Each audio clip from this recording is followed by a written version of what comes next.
Good morning. My name is Scott Redler, Chief Strategic Officer at T3Live.com. And I'm Chelsea Oliver. Welcome to today's morning call. We have mixed and very choppy markets around the world today. In Asia, the Shanghai exchange is down 1.2%, but the Nikkei is just off small. Europe tried to rally, but couldn't hold. Scott, do you think the overseas markets are a little testy here?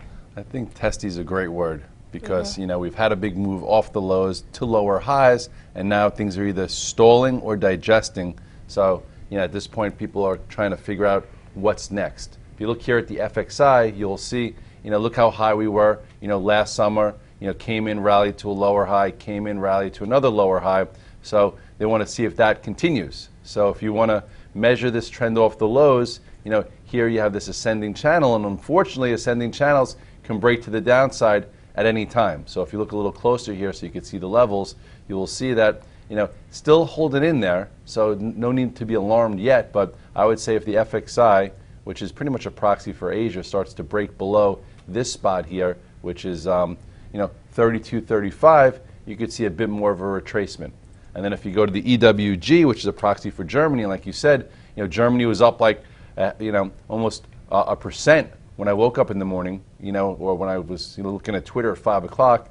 It's still into this descending channel, still really hasn't broken it yet, so at this point with it off or flattish, I think a lot of people are going to be looking right around here. So if you want to take a closer look, for active bulls to keep the momentum here, you would think that the EWG would want to hold this spot, and this spot right now comes a little bit close to Thursday's low. Thursday's low is that is 25.05, and then you have the 21-day right there. So at this point, it's still fine, and a little digestion is good, but this big descending channel overall in the DAX and in Germany is in control until it changes. So take a little care here.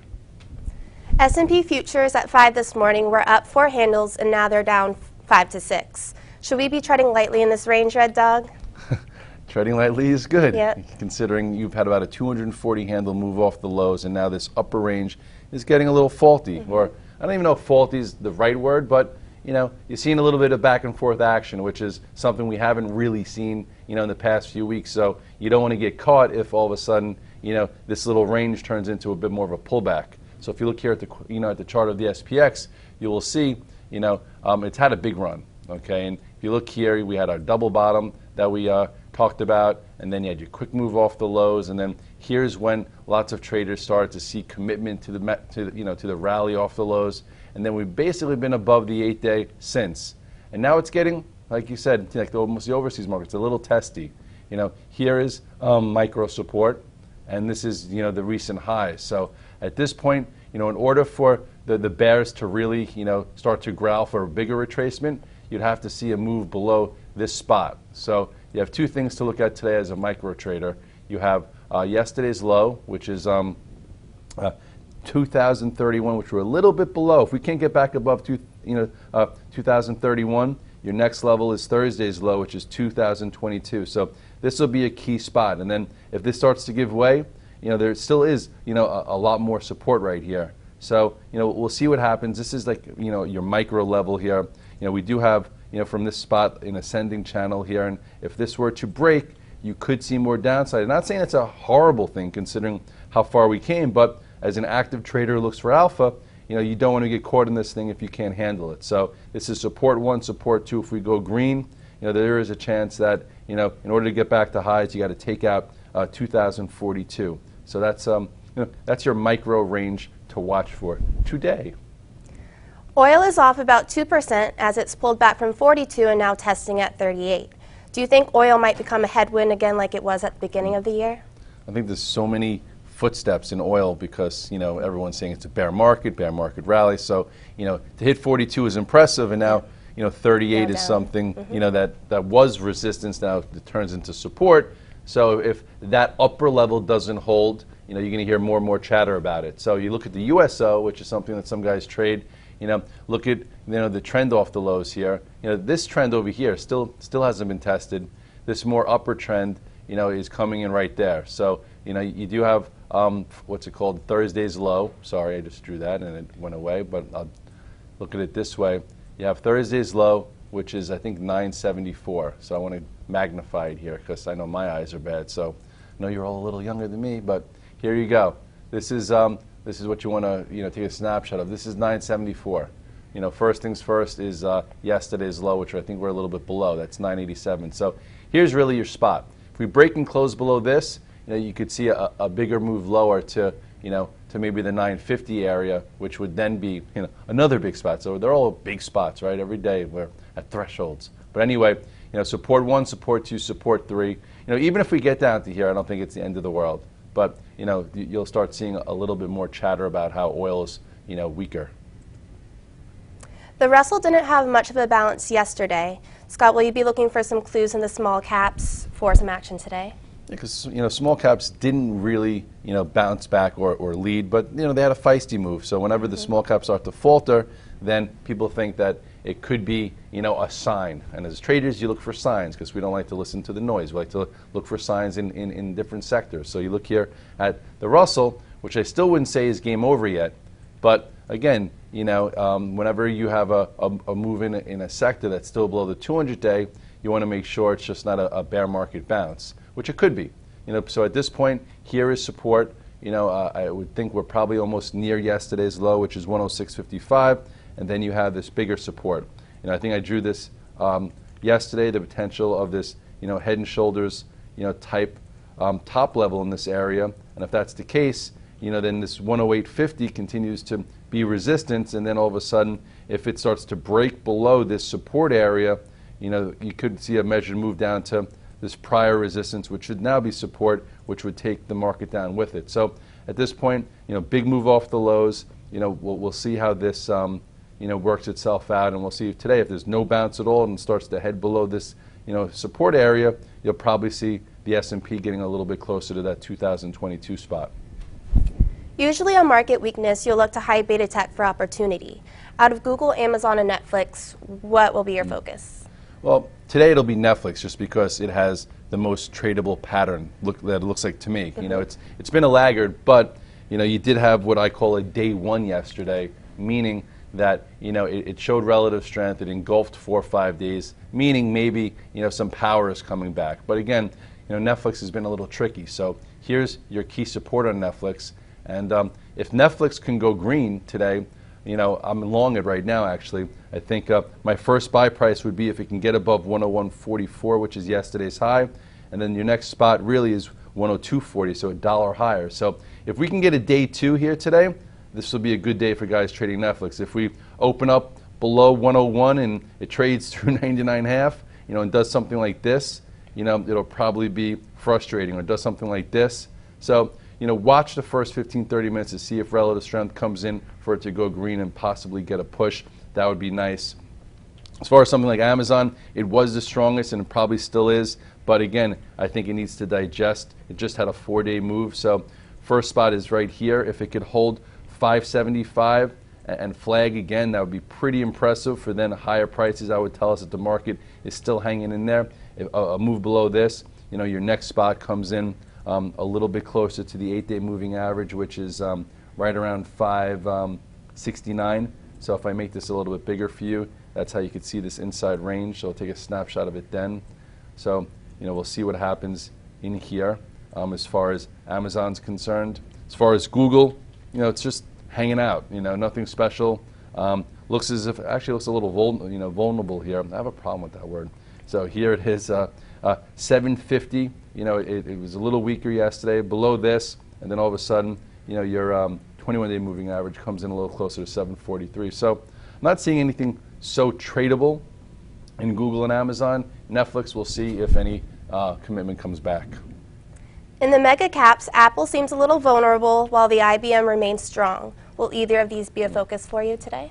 Yesterday I thought Apple could have done better with the upgrade, and it was sold down. So I think Apple is important. It might be a short here. Right. Guys could make money short also. So you had a big move in Apple. You look at the chart here.